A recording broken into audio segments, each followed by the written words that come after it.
1947 ব্রিটিশরা উপমহাদেশ ছাড়ল ঠিকই, কিন্তু রেখে গেল এমন এক মানচিত্র যার প্রতিটি রেখায় রক্তের দাগ।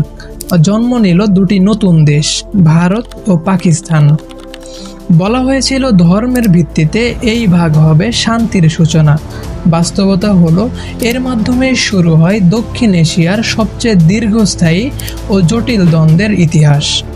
ভারত পাকিস্তান দ্বন্দ্ব শুধু সীমান্ত নিয়ে নয়, এটি স্মৃতির, পরিচয়ের, বিশ্বাসের এবং আত্মমর্যাদার সংঘর্ষ। এই দ্বন্দ্বে হয়েছে চারটি যুদ্ধ, হাজার হাজার মানুষের প্রাণহানি, পারমাণবিক অস্ত্রের প্রতিযোগিতা এবং এখনও পর্যন্ত একটি অসমাপ্ত প্রশ্ন, কাশ্মীর কার? কিন্তু প্রশ্ন হলো, এই দ্বন্দ্বের শুরু কোথায়? ধর্মীয় বিভাজন, রাজনৈতিক পরিকল্পনা নাকি কূটনৈতিক ব্যর্থতা? আজকের এই ভিডিওতে আমরা জানব দেশভাগের প্রকৃত প্রেক্ষাপট, কাশ্মীর সংকটের মূল সূচনা, প্রতিটি যুদ্ধের পিছনের কাহিনী এবং আজকের ভূ রাজনীতিতে এই দ্বন্দ্বের অবস্থান।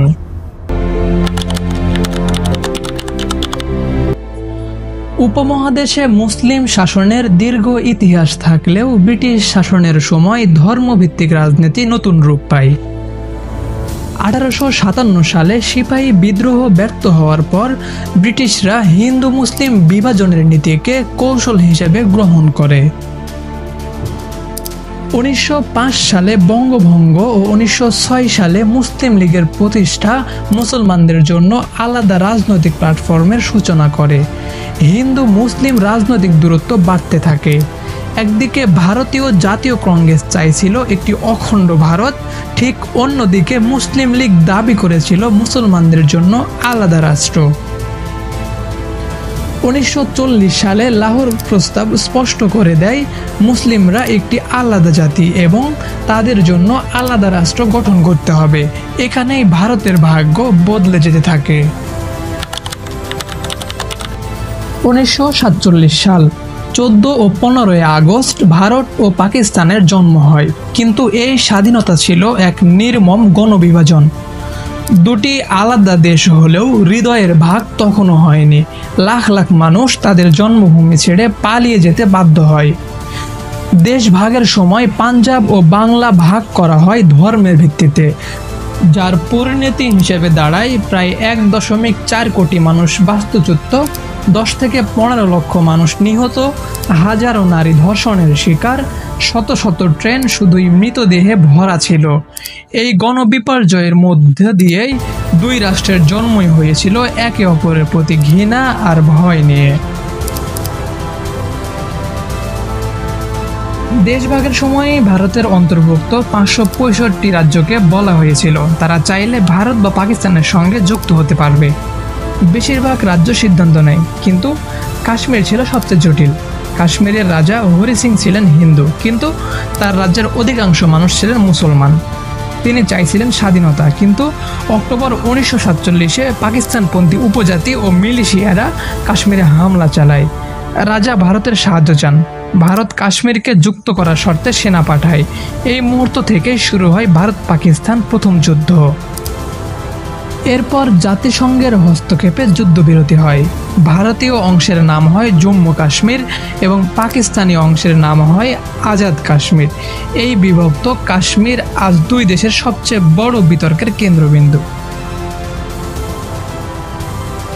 পাকিস্তান ধারণা করেছিল কাশ্মীরি মুসলমানরা ভারতের বিরুদ্ধে বিদ্রোহ করবে। তারা অপারেশন জিব্রাল্টার নামে এক গোপন অভিযানে সেনা ঢোকায়। ভারত এর জবাবে সীমান্ত অতিক্রম করে লাহোরের দিকে অগ্রসর হয়। 17 দিনের রক্তক্ষয়ী যুদ্ধ শেষে তাসখন্দ চুক্তির মাধ্যমে যুদ্ধ থামে, কিন্তু সমস্যার মূল কোনো সমাধান হয়নি। পূর্ব পাকিস্তানে নির্বাচন হয়, শেখ মুজিব জয়ী হন, কিন্তু ইয়াহিয়া খান ক্ষমতা হস্তান্তর না করে শুরু করেন দমন-পীড়ন। ভারতে প্রায় 1 কোটি শরণার্থী আশ্রয় নেয়। ভারত হস্তক্ষেপ করে। 13 দিনের মধ্যে পাকিস্তান পরাজিত হয়, জন্ম নেয় বাংলাদেশ। এই যুদ্ধ ভারত পাকিস্তান দ্বন্দ্বে একটি বড় মোড় এনে দেয়। পাকিস্তান হারায় পূর্ব অংশ, ভারত রাজনৈতিকভাবে শক্তিশালী হয়ে ওঠে। 1974 সালে ভারত পারমাণবিক বোমার পরীক্ষা চালায়। পাকিস্তান তখন থেকেই প্রস্তুতি নেয়। 1998 সালে উভয় দেশ নিজেদের পারমাণবিক শক্তি হিসেবে প্রকাশ করে। তার ঠিক এক বছরের মধ্যে ঘটে কার্গিল যুদ্ধ। পাকিস্তান সেনা ছদ্মবেশে কাশ্মীরে কার্গিল অঞ্চলে প্রবেশ করে। ভারত পাল্টা আক্রমণ চালিয়ে তাদের হটিয়ে দেয়। এই যুদ্ধ আবারও দেখিয়ে দেয় কাশ্মীর আজও দুই দেশের অশান্তির কেন্দ্র। 2001 সালে ভারতীয় সংসদে হামলা, 2008 সালে মুম্বাই হামলা, সীমান্তে নিয়মিত গুলিবর্ষণ, এই সব দুই দেশের মাঝে শত্রুতাকে আরও গভীর করে তোলে। ভারতের অভিযোগ পাকিস্তান সন্ত্রাসবাদে মদদ দিচ্ছে। পাকিস্তানের পাল্টা যুক্তি কাশ্মীরের জনগণ আত্মনিয়ন্ত্রণ চায়। ডিপ্লোম্যাটিক সম্পর্ক বারবার ভেঙেছে, আবার কখনো কখনো পুনরায় শুরু হয়েছে, কিন্তু আস্থার সংকট আজও কাটেনি। 75 বছরের এই দ্বন্দ্বে কেউ চূড়ান্ত জয়ী হয়নি। প্রতিটি যুদ্ধ, প্রতিটি রক্তপাত, প্রতিটি রাজনৈতিক উত্তেজনা দুই দেশের সাধারণ মানুষকেই ক্ষতিগ্রস্ত করেছে। প্রশ্ন হলো, এই দ্বন্দ্ব কি চিরস্থায়ী? বিশেষজ্ঞরা বলেছেন, যতক্ষণ না কাশ্মীর সংকটের রাজনৈতিক সমাধান হবে এবং দুই দেশ পারস্পরিক আস্থা তৈরি করতে পারবে না, ততক্ষণ স্থায়ী শান্তি অসম্ভব। তবে আশার কথা হলো, জনগণের ভিতরে যুদ্ধ নয়, শান্তি চাওয়ার ইচ্ছা বাড়ছে। এই ইতিহাস থেকে আমরা কি শিখতে পারি? জাতিগত বিভাজন, ধর্মভিত্তিক রাজনীতি এবং আত্মমর্যাদার সংঘর্ষ, এসব কিছুই হাজার হাজার প্রাণ কেড়ে নিয়েছে। সম্ভবত এখন সময় এসেছে শত্রুতা নয়, ইতিহাসের শিক্ষা নিয়ে ভবিষ্যতের জন্য শান্তির পথ খোঁজার। আপনি কি মনে করেন, ভারত পাকিস্তান সম্পর্কে কখনো বন্ধুত্বে পরিণত হতে পারে?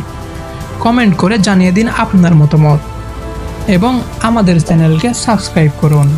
ধন্যবাদ।